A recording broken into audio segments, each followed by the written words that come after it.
Are you ready for some good news? When you are in those aimless times of life, maybe confused, without direction, having been discouraged, when God comes and speaks to you, it's a beautiful thing, for He brings you good news along with direction, and He doesn't come with loud clamor as much as He does with a gentle whisper. We continue today learning about this miracle man, Elijah, whose life points to the miracle man, Jesus. And amazingly, Elijah, under the threat of one woman, becomes afraid for his life, discouraged to the point of such despondency that he actually is suicidal in his thoughts. And the Lord comes and ministers via an angel and feeds him supernaturally and tells him there's still a journey that is ahead. My experience with God and His voice has been that while I love all the big things that God does that prove His glory, that in the end, the Christian life is a relationship. And if you're going to have a relationship with someone, there must be communication. And what marks intimacy in a relationship is when that communication becomes not just loud and boisterous like anybody could hear, but becomes more intimate. And that's what we have in this story with Elijah. He's been fed supernaturally by the Lord. He has seen God do extraordinary things. And now Elijah has found himself in a cave at Mount Horeb, and the Lord comes and appears to him there at verse 9. Let's go through the story. There he came to a cave and lodged in it, and behold, the word of the Lord came to him, and He said to him, "What are you doing here, Elijah?" And the first thing I notice is that the Lord asks him a question. After all that he's been through, the Lord asks Elijah a question. Always pay attention if an omniscient being asks you a question.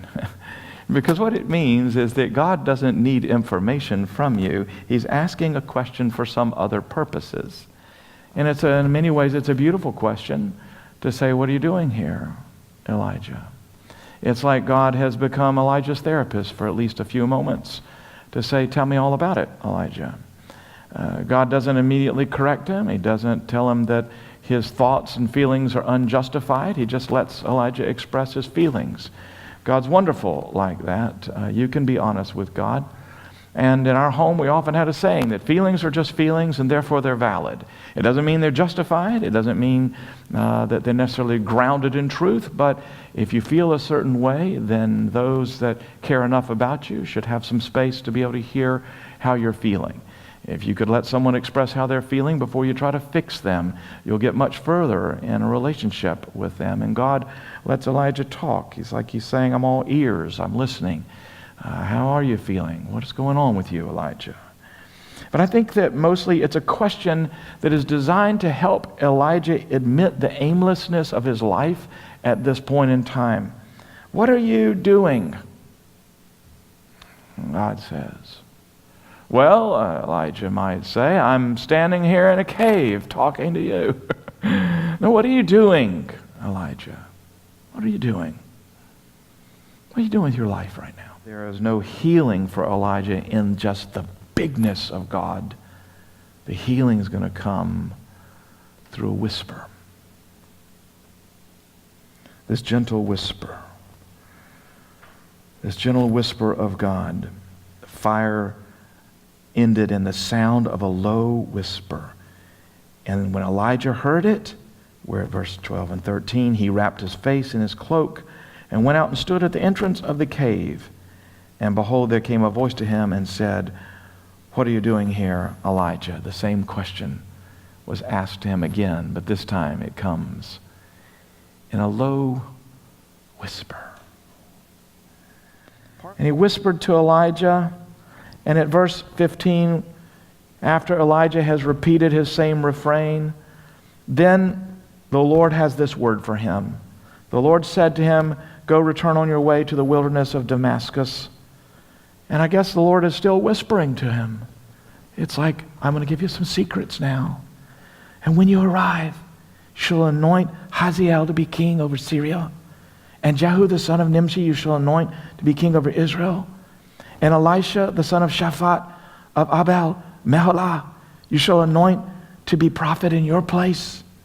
And the one who escapes from the sword of Hazael shall Jehu put to death, and the one who escapes from the sword of Jehu shall Elisha put to death. Yet I will leave 7,000 in Israel, all the knees that have not bowed to Baal, and every mouth that has not kissed him.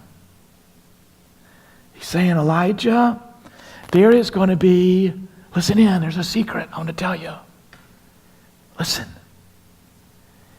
You are getting ready to experience the most glorious shift that anyone can experience when they have lived into their maturity.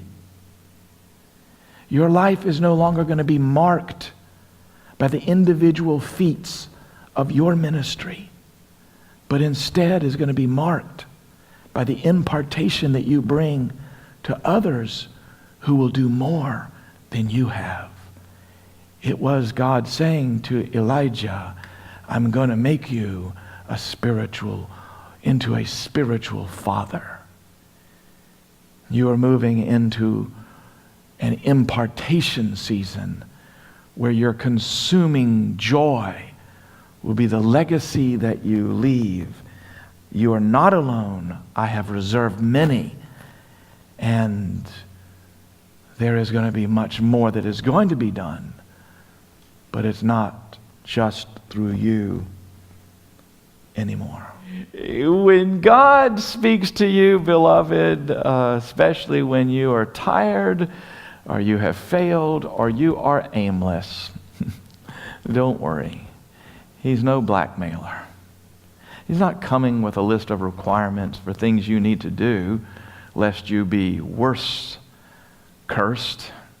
He's blessed you with every spiritual blessing in Christ. He's already demonstrated his love for you in the person of Jesus Christ, the one who became our sin, that we would become his righteousness, so that when you trust in Christ, you can be assured as a child of God, you have Christ as your advocate and God as your Father.